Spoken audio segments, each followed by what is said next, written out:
2026-এর 4 মে ফলাফল বেরোলো পশ্চিমবঙ্গ বিধানসভা নির্বাচনের। 15 বছরের অপশাসনের পর তৃণমূল সরে গেল এবং ক্ষমতায় এলো এমন একটা দল যাকে প্রগতিশীল মানুষ, গণতান্ত্রিক চেতনার মানুষ, সাম্প্রদায়িকতার বিরুদ্ধে যে মানুষ, তারা কখনোই মেনে নিতে পারবে না। কিন্তু এটা ঘটনা যে তারাই ক্ষমতায় এলো, বিজেপি। এবং তারপরেই জিয়াগঞ্জে লেনিনের মূর্তি ভেঙে দেওয়া হলো। সে ছবি আমরা, সেই ভিডিও আমরা সবাই দেখেছি। নৃশংসভাবে লেনিনের মূর্তিকে ভেঙে দেওয়া হলো। বিজেপির নাম করেই একদল সেই মূর্তি ভাঙলে কলকাতার বুকেও লেনিনের মূর্তিতে গেরুয়া আবির ইত্যাদি ছড়িয়ে সেটাকে নষ্ট করার, নোংরা করার চেষ্টা হলো। যারা সেটা আটকাতে গেলেন তাদের উপরও আক্রমণ হলো, তাদেরকে গালাগালি করা হলো ইত্যাদি। এবং যখন লেনিনের মূর্তি ভাঙা নিয়ে কমিউনিস্ট পার্টি থেকে শুরু করে প্রগতিশীল মানুষ, বিশেষ করে বামপন্থীরা, তাছাড়াও গণতান্ত্রিক অসাম্প্রদায়িক শক্তি, তারা যখন প্রতিবাদ করলেন, তখন প্রশ্ন উঠল যে লেনিনকে, ভারতে কেন তার মূর্তি থাকবে? তো আসলে আমরা খুব অল্প সময় লেনিন কে সেটা বলার সময় নষ্ট করছি না, কিন্তু ভারতে লেনিনের কি ভূমিকা সেটা সম্বন্ধে দু চার কথা বলি। 23শে মার্চ 1931 লাহোর জেল। পরদিন সকালবেলায় ভগৎ সিংয়ের ফাঁসি হবে। জেলার এলো, বলল আপনার শেষ ইচ্ছা বলুন। ভগৎ সিং বললেন 2 মিনিট দাঁড়ান, একজন বিপ্লবী আরেক বিপ্লবীর সঙ্গে কথা বলছে। আসলে উনি তখন লেনিনের ওপর একটা বই পড়ছিলেন। বইটার নাম কি ছিল সেটা নিয়ে 3-4 রকম মত আছে, তবে সবচেয়ে বেশি মান্য সেই মতটা যা কুলদীপ নায়ার তার দ্য মার্টিয়ার বইতে লিখে গেছেন। জার্মান কমিউনিস্ট নেত্রী ক্লারা জেটকিন লেনিনের সাথে তার কথোপকথনের উপর এই বইটা লেখেন। 1929 সালে বইটা ইংরেজিতে অনুবাদ হয়। অর্থাৎ এই যে ঘটনার কথা বলছি 1931 সালের 23শে মার্চ, তার বছর 2 আগে। সেই বইটা ভগৎ সিং চেয়ে পাঠিয়েছিলেন। অনেকগুলো বই তিনি চেয়ে পাঠিয়েছেন, লেনিনেরও নিজের লেখা এবং অন্যান্য কিছু বইও চেয়ে পাঠিয়েছেন, সেগুলো তিনি পড়েছেন। এই বইটাও তার মধ্যে ছিল যেগুলো চেয়ে পাঠিয়েছিলেন। বইটার নাম হচ্ছে রেমিনিসেন্সেস অফ লেনিন, মানে তার ইংরেজি নামটা। এবং এই বইটা পড়া শেষ করে, বইয়ের পাতা বন্ধ করে ভগৎ সিং হাসতে হাসতে ফাঁসির মঞ্চে চলে গেলেন। ভারতের স্বাধীনতা সংগ্রামের এমন এক উজ্জ্বল জ্যোতিষ্ক ভগৎ সিং কেন মৃত্যুর আগে লেনিন পড়ছিলেন? কোন সে শক্তি তাকে আরো সাহসী করে তুলল মৃত্যুর আগে? এটা জানতে ইচ্ছে হয় না? এই ভারতের ওপর লেনিনের প্রভাব আর কি কি? ভারতের স্বাধীনতা সংগ্রামে এবং ভারতের খেটে খাওয়া মানুষের লড়াইতে লেনিনের ভূমিকাই বা কী ছিল? এটা নিশ্চয়ই আমাদের জানতে ইচ্ছে করে। 1908 সাল ব্রিটিশরা লোকমান্য তিলককে জেলে ঢোকালো। বোম্বাইয়ের মজুররা কারখানা বন্ধ করে ধর্মঘট করল। খবর গেল রাশিয়ায়। লেনিন লিখলেন, ভারতের শ্রমিক শ্রেণী ইতিমধ্যেই সচেতন রাজনৈতিক গণসংগ্রামের পর্যায়ে উন্নীত হয়েছে, আর তা যখন হয়েছে তখন ভারতে ব্রিটিশ ধাঁচে রাজত্ব ধ্বংস হয়ে যাবে। 116 বছর আগে লেনিন বলে গেছিলেন যে মজুর জাগলে ইংরেজ শেষ। একই সাল লেনিন লিখেছিলেন, ইংরেজরা ভারতে শতাব্দীর পর শতাব্দী ধরে যে লুণ্ঠন চালিয়েছে তা এশিয়ার কোটি কোটি শ্রমিকের মনকে কঠোর করবে। মানে ইংরেজের লুঠই ভারতে বিপ্লব আনবে। তারপর 1920 সাল মে মাস মস্কোতে কমিউনিস্ট ইন্টারন্যাশনাল হচ্ছে।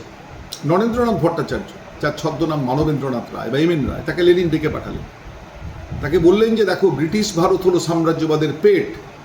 ইংরেজ ভারত লুটে ইউরোপের মজুরকে ভাত দেয়। তাই ভারত স্বাধীন না হলে ইংল্যান্ডের মজুরও বিপ্লব করবে না। মানে ভারতের লড়াই আর রাশিয়ার লড়াই এক, শত্রু এক। সেই বছরই কাবুল থেকে ভারতীয় বিপ্লবীরা লেনিনকে চিঠি পাঠালো।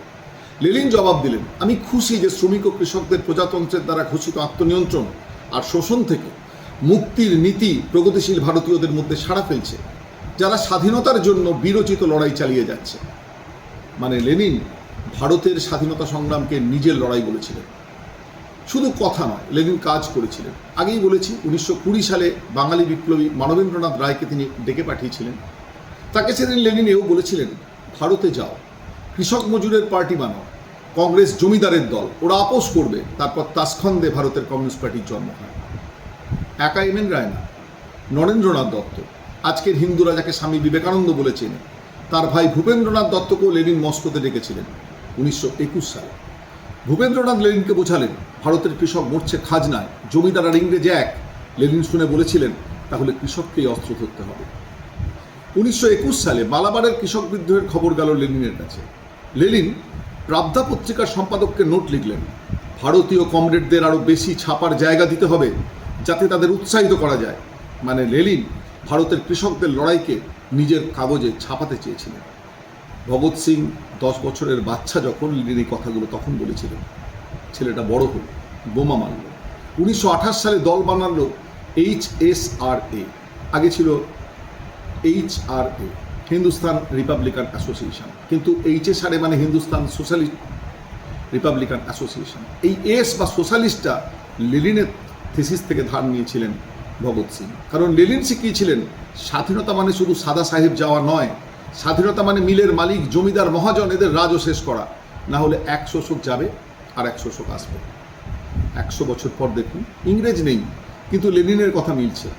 আদানি আপনার SBI টাকায় অস্ট্রেলিয়ার কয়লা কিনছে, আপনার বিল 2000 থেকে 3000 হচ্ছে, চাকরির ফর্মে 10 লাখ লোক লাইন দেয়।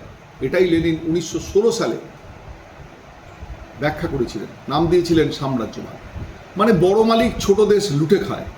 তখন ইস্ট ইন্ডিয়া কোম্পানি ছিল, এখন দেশি কোম্পানি। পোশাক পাল্টেছে, কিন্তু লুট পাল্টায়।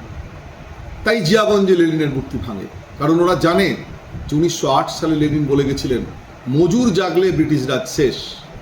আজও মজুর জাগলে দেশি মালিকের রাজ শেষ।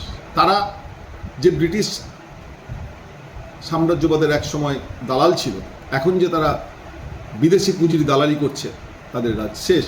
তাই জিয়াগঞ্জে লেনিনের মূর্তি ভাঙে।